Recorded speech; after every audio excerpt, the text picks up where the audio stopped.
Look up at the lights of Jerry World, the blinding, shimmering neon of the grandest stage in human history. And then look at the trophy case. Do you see it? That thick, suffocating layer of dust? It has been 3 decades since the triplets rode into the sunset of North Texas. 30 years of almost, 30 years of next year, and 3 long, agonizing decades of maybe. But look at the star on the helmet. It's a burden. It's a weight that crushes the weak and immortalizes the bold. We are standing in the wreckage of a 7-9-1 nightmare, a season so putrid, so fundamentally broken, that the firing of Matt Eberfluss was the only mercy we were granted. Jerry is busting the budget, throwing the checkbook at the problem, because the clock isn't just ticking, it's screaming.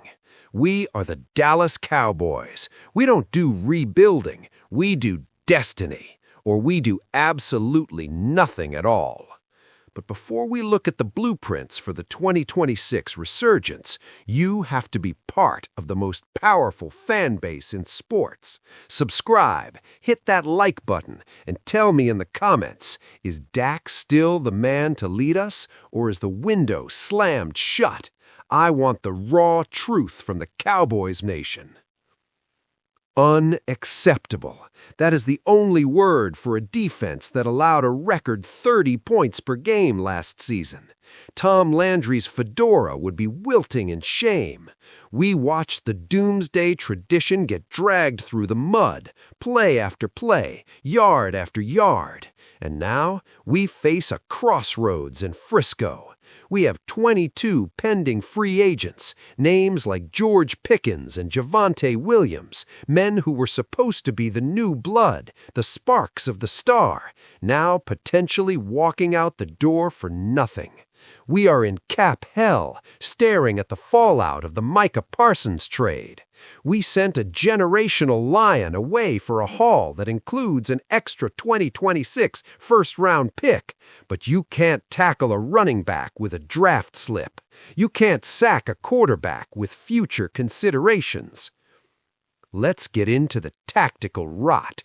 The transition from Eberfluss's scheme was a total failure of gap integrity and a complete lack of leverage.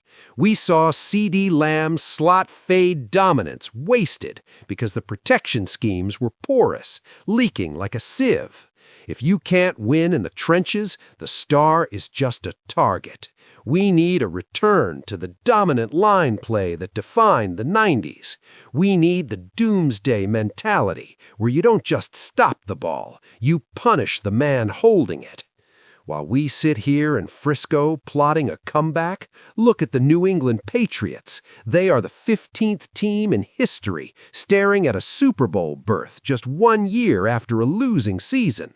They went from 4-13 to 14-3. That is the blueprint. That is the standard. Robert Kraft is about to tie the Rooney family with 36 playoff wins since '94. They are efficient, they are surgical, and they are about to face a Denver team starting Jarrett Stidhaml. I spoke to an insider at the Star in Frisco this morning who told me, and I quote, "Jerry isn't just angry, he's desperate. He sees the Patriots turning it around in 12 months, and he wonders why his $240 million investment is watching the playoffs from a yacht.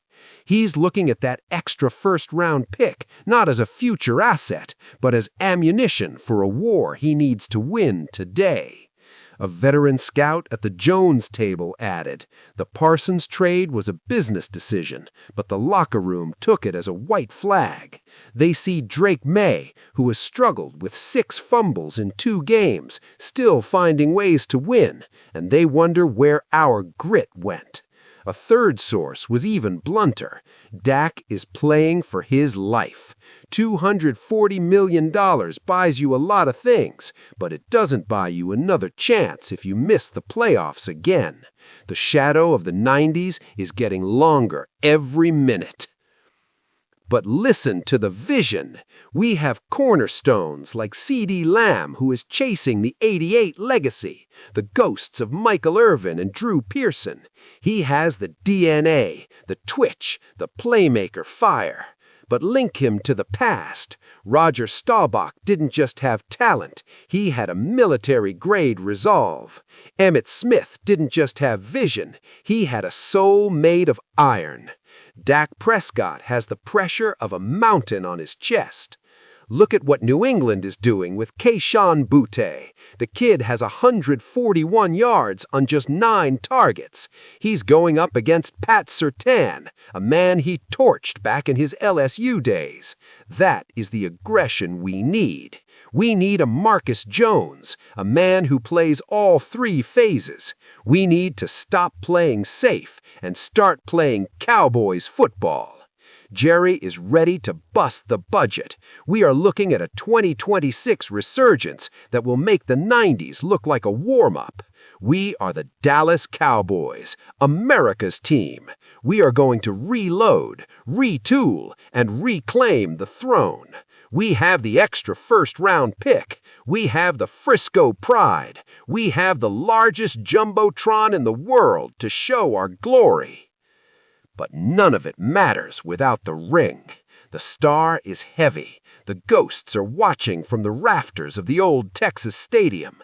The 7-9-1 era is a stain we must scrub away with blood, sweat, and billionaire-funded talent.